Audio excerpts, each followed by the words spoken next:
All right, we are continuing our study in the book of Judges this morning, and we're going to pick up in Judges chapter 3. Judges chapter 3. I believe we hadn't looked at the first 6 verses of the chapter, which really probably should have gone with what came before, but we'll read them here at this point. That these are the nations which the Lord left to test Israel by them. That is, all who had not experienced any of the wars of Canaan. Only in order that the generations of the sons of Israel might be taught war. Those who had not experienced it formerly. These nations are the 5 lords of the Philistines, and all the Canaanites, and the Sidonians, and the Hivites who lived in Mount Lebanon, from Mount Baal-Hermon as far as Lebo-Hamath. They were for testing Israel, to find out if they would obey the commandments of the Lord, which He had commanded their fathers through Moses. The sons of Israel lived among the Canaanites, the Hittites, the Amorites, the Perizzites, the Hivites, and the Jebusites.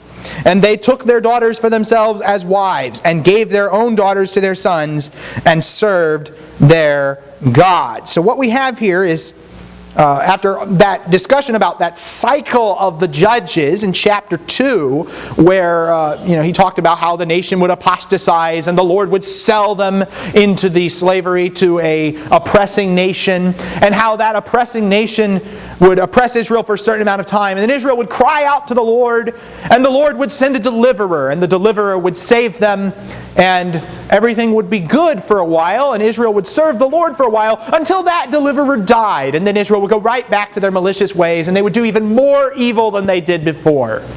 And as a result of that, God had to repeat the whole cycle again.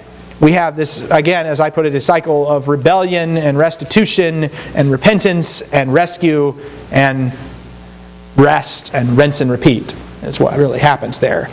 But we get here in chapter 3, we kind of see more of the geopolitical side of it. He lists these nations that are going to test Israel: the Philistines, the Canaanites, the Sidonians, and the Hittites. Now, whenever you read a list of Canaanite tribes, the Philistines are not usually on that list, and the Sidonians are not usually on that list. And strictly speaking, were the Philistines Canaanites? This is Bible trivia question there. Were the Philistines actually natives of Canaan?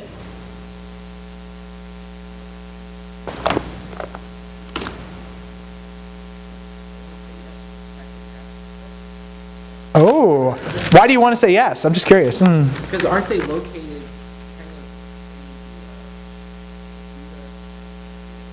a little south? You are correct. The Philistines lived in the south area of Judah.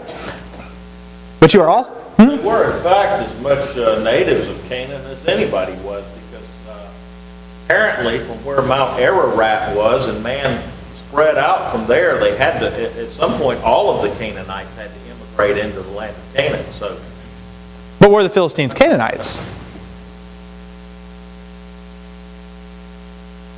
What's Amos 9 say? Amos 9? Yes. Amos 9, verse 7.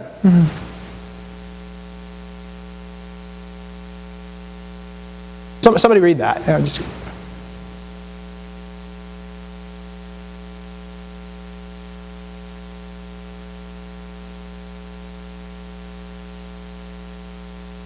Yes, I was meant anybody just jump up and read it, but.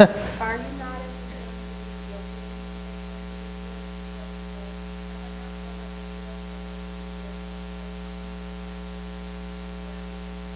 Yes. What does that mean? Well, Crete. yeah, well, they're probably from Crete or one of the island nations in the Mediterranean. The Philistines were originally a sea peoples that migrated to Canaan. And in Amos, actually, it says that the Lord brought them to Canaan. And he compares it to bringing Israel out of Egypt, which is kind of interesting that, you think of God providentially helping and preserving the Philistine people as well as the Israelite people. Well, what do we do with that? And there's why would God bring the Philistines in? A thorn in their sides. Yeah. Didn't do what he wanted. Just as God brought in Israel to judge the Canaanites, He brings the Philistines in to judge Israel. People want to say, well, God just plays favorites with Israel and just, sends them to do all these horrible things to the Canaanites because He's playing favorites with them. Well, God also does that with other nations as well. If Israel does not keep His covenant and does not obey His will, He brings the Philistines in to punish them. So there's that we need to consider. The Philistines were not natives of the Canaanite region. They migrated there, just like Israel migrated there, and they migrated there from an island nations.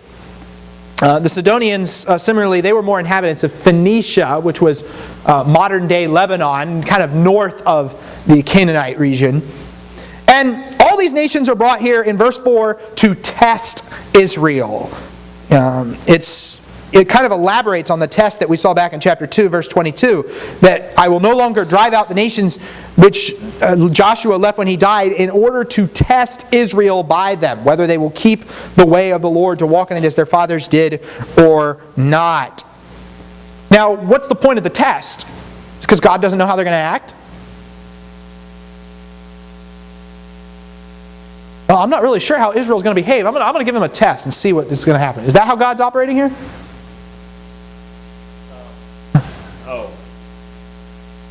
Right out of my head.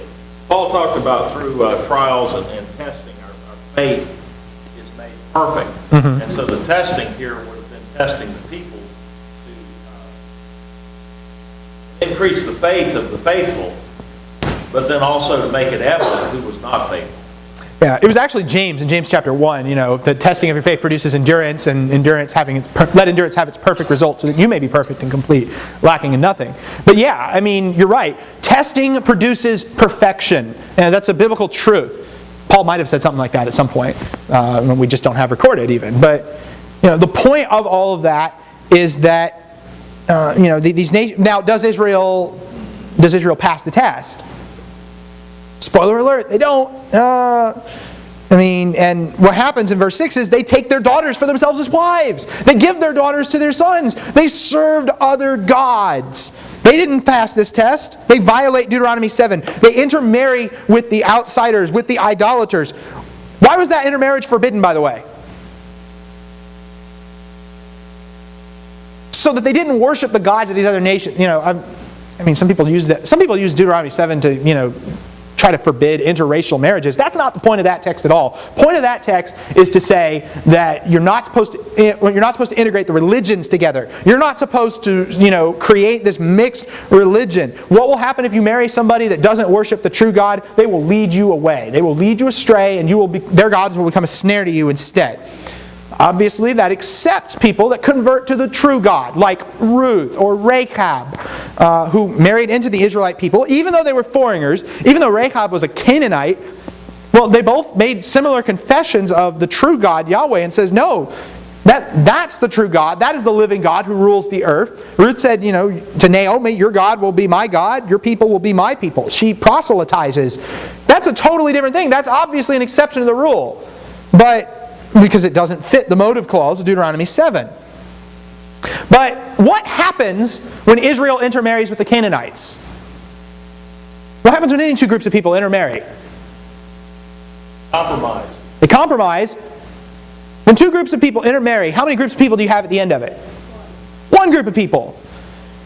You ever notice how we never get closure on the destruction of the Canaanites in the Bible story? We get a lot of destruction of the Canaanite narratives in Joshua. We never get closure on that. At no point does it ever say, and such arose in Israel and killed all the rest of the Canaanites. Never happens. Why? God determined they were going to stay there. Because God determined they would stay there, because the Canaanites eventually become Israel. This is what happens. Israel becomes Canaan. This whole point of the book of Judges is to tell us about the Canaanization of Israel. How this nation gets seduced by idolatry and sucked into the religions of the area, and eventually they become the people they were trying to destroy. One of the reasons, and I'm going to talk about this outline I got on the board in a minute, but one of the problems that gets progressively worse throughout Judges is that the people become more like the Canaanites and the judges become more like the Canaanites. You can go through these judges and they get progressively worse. Well, except Abimelech, he's just terrible. I don't think he's even called a judge in the book. But What happens is the nation gets Canaanized, and the behavior of the nation similarly becomes like the Canaanites. At the beginning, they're crying out to the Lord. They're saying, "Deliver us." And then they start bickering with one another. And then later on, they start killing one another. And you know what happens by the last judge on this list, Samson? Are they crying out to the Lord for help anymore? No.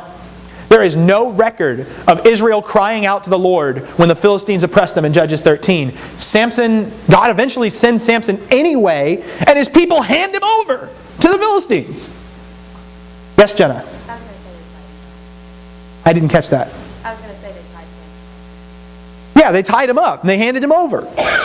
Here's a nation, by that point the nation doesn't want to be saved anymore. We don't care anymore. We like being oppressed. We like being this people.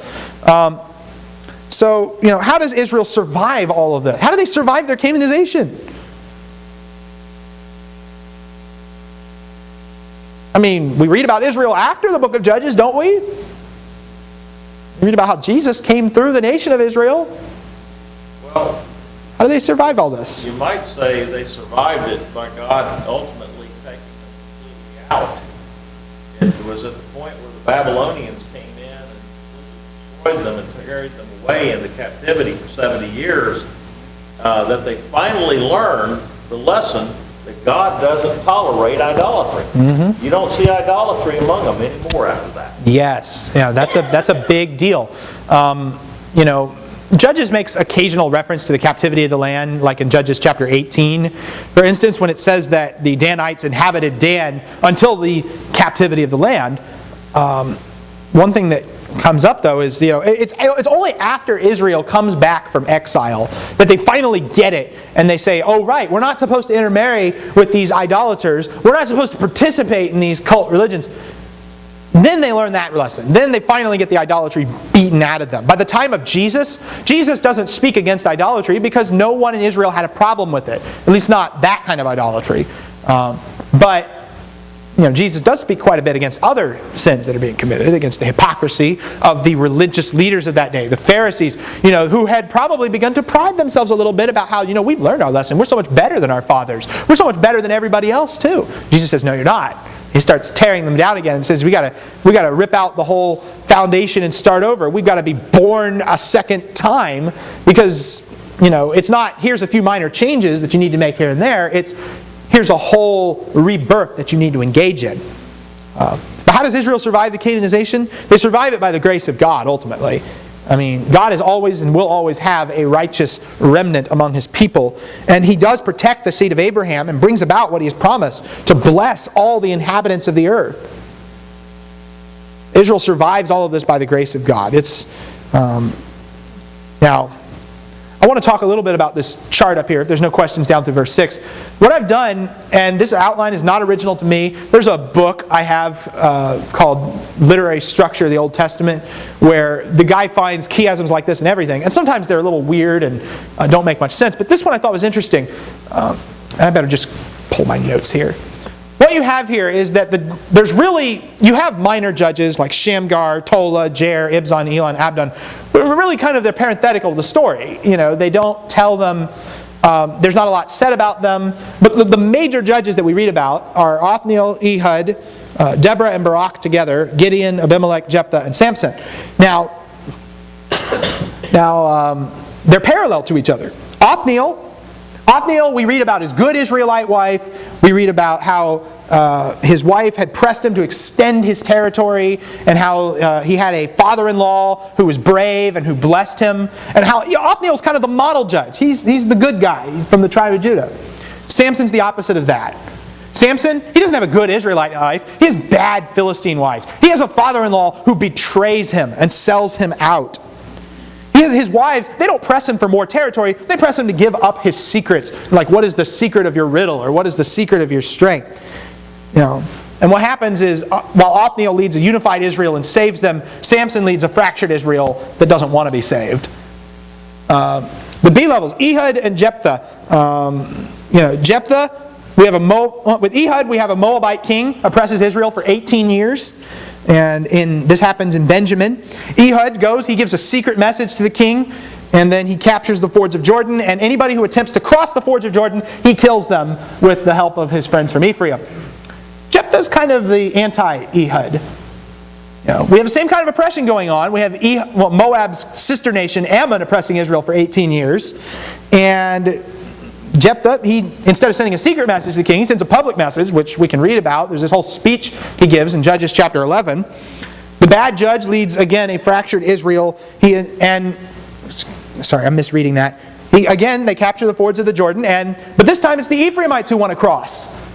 Jephthah gets into this big argument in Judges chapter 11 and 12 with the Ephraimites, and they say, well, we want to cross the Jordan. And Jephthah says, no, you don't, and he kills everybody who crosses the river. There's kind of an interesting story about that, how he makes them pronounce the word shibboleth, and if you can't say it correctly, you'll be executed, because there was an accent difference or something between the reason. If you pronounced it sibboleth, which isn't even a word in Hebrew, then they would execute you. So, here you have Israel again fighting together. Here you have Israel fighting themselves. You see how it kind of devolves. The only real connection between Deborah and Barak and Abimelech is the way both stories end. When somebody's head gets cracked open by a skull. Gets their skull cracked open. In this case, it's the Canaanite leader, Sisera, who goes into Yael's tent, and a woman breaks his skull open with a tent spike and pins him to the ground. With Abimelech, we have an Israelite king, in quotes, and he goes to burn the city, and a woman drops a millstone on his head, crushing his skull. Both killed by women who crushed their skull. But therein, you have an interesting point to be made about the Canaanization of Israel, don't you? Abimelech is being killed in the same way the Canaanite leader was, because Abimelech is just a little bit too much like the Canaanites. In his behavior, his treatment of his fellow man, the way he starts killing off his brothers, that's very Canaanite-like behavior. And Gideon's in the middle, and Gideon's kind of the turning point of the story. Why? What kind of judge is Gideon? Good judge? Bad judge? He's a good judge. He's a good judge. He has a humble beginning. He doesn't seem to let the victory go to his head in the end. From what we can see, I would refer to him as a good judge. Okay.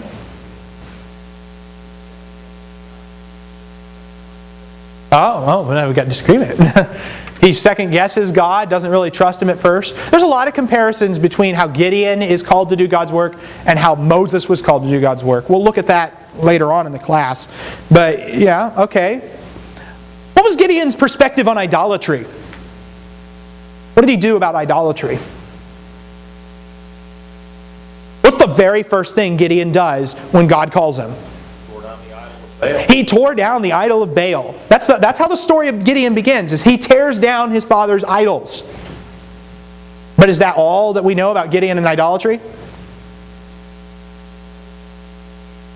He makes one at the end of chapter 8. He makes and you look at the way he does that. He tells everybody, I want you all to give me your gold earrings. And he makes an ephod. What does that story remind us of? Golden calf. Yeah. That's exactly what Aaron did.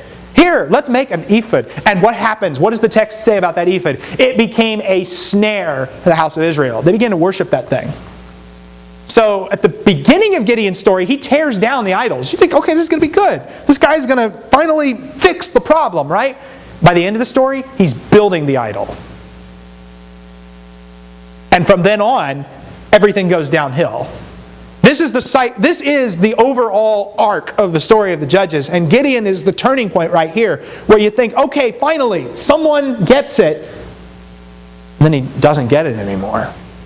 You look at it, even towards the end of the story, you get this false humility going on. Oh, I will not be your king. God will be king over you. By the way, one of my sons is named my father as king, but we'll talk about that in a little bit. But you see how that happens as the nation starts to go downhill, and each situation gets progressively worse.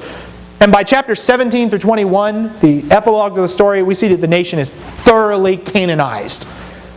Anyhow, this outline doesn't cover everything, and I'm not going to say this is the only way to outline the book, but I saw this and I thought it was cool and thought-provoking, and I thought I would share it. So, take that for what it's worth. Any comments or questions before we start getting into Othniel and Ehud?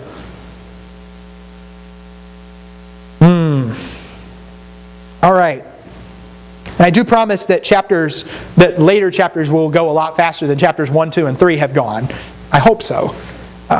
The sons of Israel, verse 7, did what was evil in the sight of the Lord, and forgot the Lord their God, and served the Baals and the Ashtaroth. Then the anger of the Lord was kindled against Israel, so he sold them into the hands of Cushan-Rishathaim, king of Mesopotamia, and the sons of Israel served Cushan-Rishathaim 8 years. When the sons of Israel cried to the Lord raised up a deliverer for the sons of Israel to deliver them, Othniel the son of Kenaz, Caleb's younger brother. The Spirit of the Lord came upon him, and he judged Israel. When he went out to war, the Lord gave Cushan-Rishathaim, king of Mesopotamia, into his hand, so that he prevailed over Cushan-Rishathaim. And the land had rest 40 years, and Othniel the son of Kenaz died.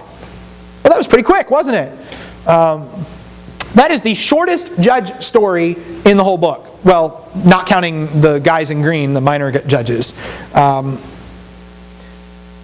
you see the whole cycle from chapter 2 laid out here. Apostasy. Israel forgets God and they serve the Baals instead. They did evil in the sight of the Lord. That formula appears over and over again in the book of Judges. God sells them into the hands of who? Mesopotamia? Where's Mesopotamia? Anybody know? Mark broke the map set, so I can't show you. But where's Mesopotamia? Anybody know? Was Syria? Syria? Go a little further than that. More like Assyria. Okay, this is the problem. All right. You have maps in the back of your Bible. This is helpful. Okay. I don't know if everybody can see this.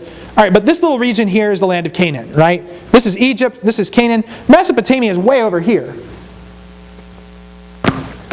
Their very first oppressor described, he doesn't come from within the land of Canaan. The rest of the book, it's the Canaanites, or the Philistines, or the Ammonites, or the Moabites. People that are right there on their border, or even living in their land. Mesopotamia is like way off in the distance. Why are they oppressing Israel?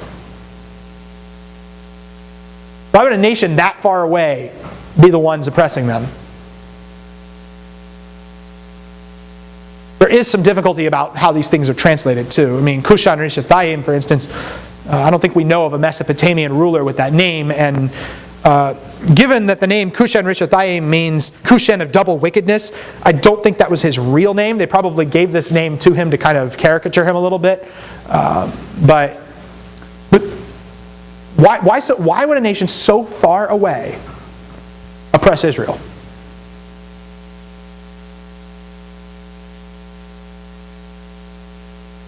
Because they could? Well, if they can, what does that mean? Yes, Jen? Obviously God lets them do it. What kind of name? Big things in that day, and it happens today too. I mean, it's not much difference today than it is then. But they got tribute from them. When they conquered a nation, they taxed them.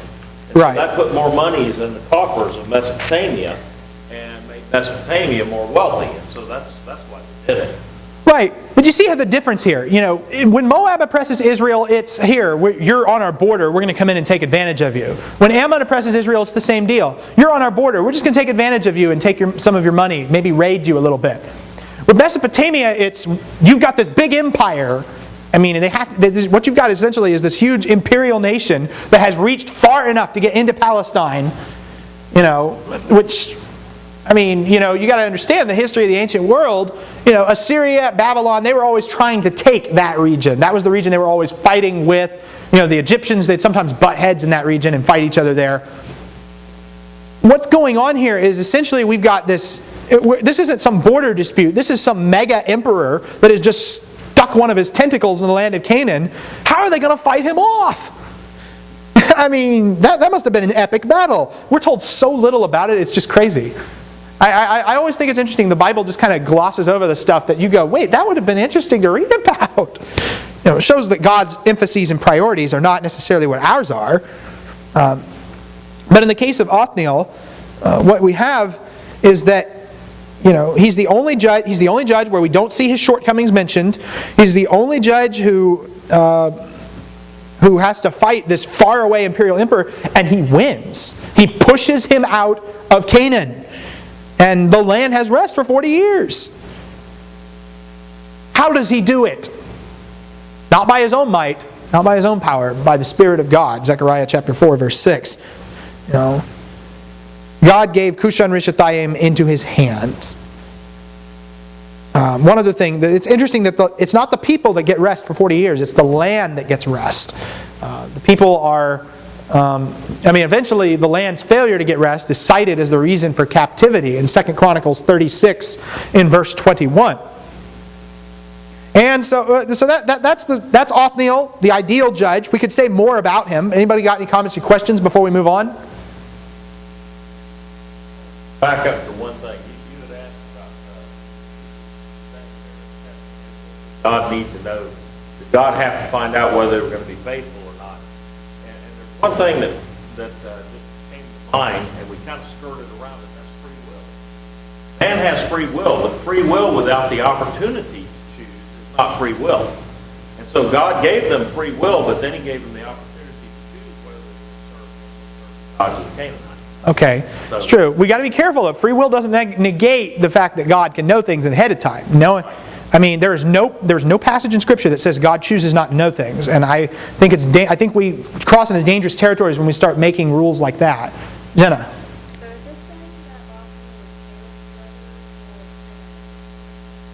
Caleb's brother? I believe it is Kenaz that's Caleb's younger brother. Othniel was his nephew, is what it is. And I forget if Judges 1 words it more clearly. Judges chapter 1 in verse 13. Othniel, the son of Kenaz, Caleb's younger brother. Okay, so Kenaz is Caleb's younger brother. Othniel would have been his nephew. The relationship to Othniel and Caleb is kind of parallel to the relationship between Joab and David, actually. Joab was the son of one of David's sisters, so that makes him his nephew. Othniel's younger than Caleb. He's in the generation just after him, so he's his nephew. Any other questions? All right, let's talk about Ehud in the time we have left. The sons of Israel again did evil in the sight of the Lord. So the Lord strengthened Eglon, the king of Moab, against Israel because they had done evil in the sight of the Lord. And he gathered to himself the sons of Ammon and Amalek, and he went and defeated Israel, and they possessed the city of the palm trees. The sons of Israel served Eglon, the king of Moab, 18 years. But when the sons of Israel cried to the Lord raised up a deliverer for them, Ehud the son of Gera, the Benjamite, a left-handed man. And the sons of Israel sent tribute by him to Eglon, the king of Moab. Ehud made for himself a sword which had 2 edges, a cubit in length, and he bound it on his right thigh under his cloak. He presented the tribute to Eglon, king of Moab. Now Eglon was a very fat man. It came about when he had finished presenting the tribute that he sent away the people who carried the tribute. But he himself turned back from the idols which were at Gilgal and said, I have a secret message for you, O king. He said, keep silence. And all who attended him left him. Ehud came to him while he was sitting alone in his cool roof chamber. And Ehud said, I have a message from God for you. And he rose from his seat. Ehud stretched out his left hand, took the sword from his right thigh, and thrust it into his belly. The handle also went in after the blade, and the fat closed over the blade, for he did not draw the sword out of his belly, and the refuse came out. Then Ehud went out into the vestibule and shut the doors of the roof chamber behind him and locked them. When he had gone out, his servants came and looked, and behold, the doors of the roof chamber were locked, and they said, he's only relieving himself in the cool room. And they waited until they became anxious. Behold, he did not open the doors of the roof chamber. Therefore they took the key and opened them, and behold, their master had fallen to the floor dead. Now Ehud escaped while they were delaying, and he passed by the idols and escaped to Serah. It came about when he had arrived that he blew the trumpet in the hill country of Ephraim, and the sons of Israel went down with him from the hill country. He was in front of them. He said to them, pause, pursue them, for the Lord has given your enemies, the Moabites, into your hands. So they went down after him and seized the fords of the Jordan opposite Moab and did not allow anyone to cross. They struck down at that time about 10,000 Moabites, all robust and valiant men, and no one escaped. So Moab was subdued that day under the hand of Israel, and the land was undisturbed for 80 years. So, it's the same cycle as before. Israel does evil in God's sight. This time God sells them into the hands of the Moabites. Ammon and Amalek, we learn in verse 13, were also involved in the oppression. But the main focus is on Eglon, the king of the Moabites. It's kind of interesting. Eglon's name is similar to the word for calf. There's kind of this joke going on. No, there's kind of a joke going on in the Hebrew about how Eglon is like a fattened calf going on to the slaughter. And it's interesting, everything in this story, Eglon is fat. He stands up. Ehud gets too close, surprises him, and stabs him in the belly. In verse 29, it says that the Moabites were all robust and valiant men. Anybody have a word in verse 29 besides robust? Stout. They were fat people, basically. The whole Moabite nation is basically consisting of fat people. And I think that really what's going on here is the narrator is kind of intending to poke fun at them a little bit. The story's played for comic effect. Now, there is a point behind all that. He's not just poking fun at the Moabites. He is, in some ways, kind of saying to Israel that this is what you've become like. This is what you're being like. God raises up Ehud, a left-handed Benjamite. Why would that have been interesting or odd?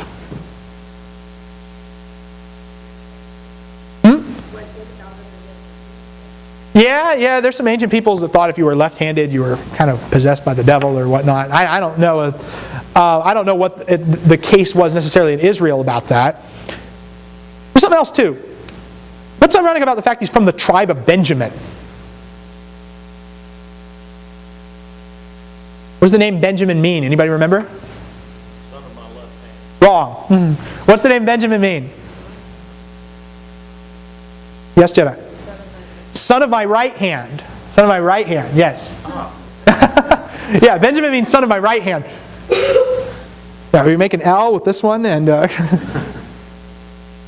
thought you were doing your sarcastic thing again. No. Okay.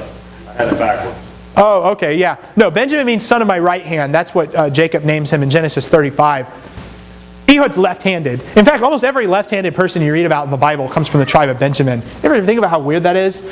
Wasn't Benjamin supposed to, his mother named him son of my sorrow? Yes, Ben-Oni. Son of my right hand. Okay. Yeah, Ben-Oni means son of my sorrow. Benjamin means son of my right hand. Genesis 35.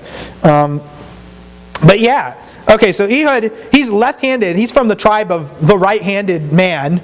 And he has the unique job of carrying Israel's tribute to Eglon.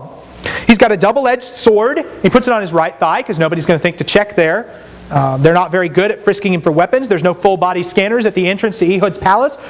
He gets this thing in quite easily. Eglon is a very fat man. Fatness in the ancient world, we think of fat in America. Fat's kind of a bad thing in America. We have this weird connotation to it. If you're fat, you're out of shape. It's healthy people that are skinny and all this. Ancient people are kind of backwards on that. America is kind of backwards on that. But ancient people thought when ancient people saw a fat person, what did they think? Rich, wealth, healthy, powerful. Even you don't get to be fat without people giving you a bunch of stuff. Yeah, that word robust and valiant could mean that they were fat and wealthy. Yeah, it does. Now, in this instance, the story kind of turns it on its head and says, but his fatness does become his undoing. But remember, the ancient people did not think about fat the way we think about fat. And in fact, there's some cultures today that still don't think of it the way we do. If you're in a third world country and it's all about, working for your next meal, fat's a good thing. Fat's not a bad thing. America is where it's only in America that that fat has become a bad thing to us. Interesting about that. Anyway, to the ancients, and in fact, Daniel 1:15 kind of makes this point that, Daniel insisted on eating vegetables and water. What happened after 10 days? It says they were fatter than the rest of their brethren. They were more robust. And that was considered healthier to the Babylonian mindset. You've eaten all these vegetables and you've gotten fatter. How did you do that? That's why the story in Daniel is so interesting. Anyhow, Eglon, he's... we've got Eglon, the fat man. Ehud sends the tribute carriers away. He turns his back on the idols, which, there's a debate about what that means. Those are the boundary stones of the area, or those just references to the idols at Gilgal in general. He has a secret message for the king. It's so secret that no one can hear what it is. And They're in the cool roof chamber. That's probably not the best translation, actually, because people didn't put their cool parts of their house on the roof. You want to get cool in Canaan, you dig downwards, not upwards. So what we've really got here is probably, he's in his upper throne room is what it is. The ancient people would have an elevated room that you would go into, and he would sit on his throne. And, well, what happens is Ehud gets into this throne room, and Eglon sends out his servants, which is really kind of a very stupid move, and we're supposed to see it for the stupid move that it is. And Ehud says what I think is probably the best one-liner in the Bible before somebody gets killed. I have a message from God for you. I have a secret message from God for you, and he stabs him in the belly. Therein lies the irony, is that in verse 12, the Lord strengthened Eglon, king of Moab. But in verse 19, or in verse 20, Ehud says, I have a message from God from you. I have a message from God for you. And he stabs him, and the Lord's no longer strengthening his hand. And by the end of the story, what happens? The Lord gives the Moabites into Israel's hands. Eglon dies a gruesome death. The fat closes over the blade. This blade was probably made without a hilt. That's how it could do that. And the excrement comes out, which is kind of disgusting, but the Bible records it. The process of doing this probably would have produced a foul odor, which is why the servants are sitting outside going, oh, he's probably relieving himself. They don't realize what's going on. That's not where that smell is coming from. And Ehud escapes. He locks the doors from the inside, creating the first locked room murder mystery. And he escaped. There's a kind of a confusion about how he escapes. Probably the most likely way is he's actually escaping through the latrine, which again kind of adds to the comic element of the story. Here he is. The room's locked from the inside. He's escaped through literally the place of concealment, which is just a euphemism for where people would go to the bathroom. And what we have here is, the people finally get in and they discover that their leader is dead. And with Eglon dead, what happens? The Moabites are easily routed. The incompetent servants take forever just to discover the king's body in verses 24 and 25. The lack of leadership throws the Moabites into panic. Does Ehud take credit for himself for this? What does he say? Verse 28, Yahweh has given your enemies, the Moabites, into your hands. Reversing the beginning of the story where God strengthened the hand of Eglon. Israel blocks the Moabites from crossing back into their homeland east of the Jordan. The valiant men are struck down. No one escapes. And Israel gets 80 years of rest. That's twice as long as before. Really probably idiomatic for 2 generations. Okay, I went through that very fast because we were running out of time. Are there any comments or questions last second before we close? And next week I'll ask if you just thought of some loose end. You can bring it up then. But it was a good discussion, and we'll pick up with We'll briefly talk about Shamgar next week, and then I want to get into Deborah and Barak, and we'll talk about them as well.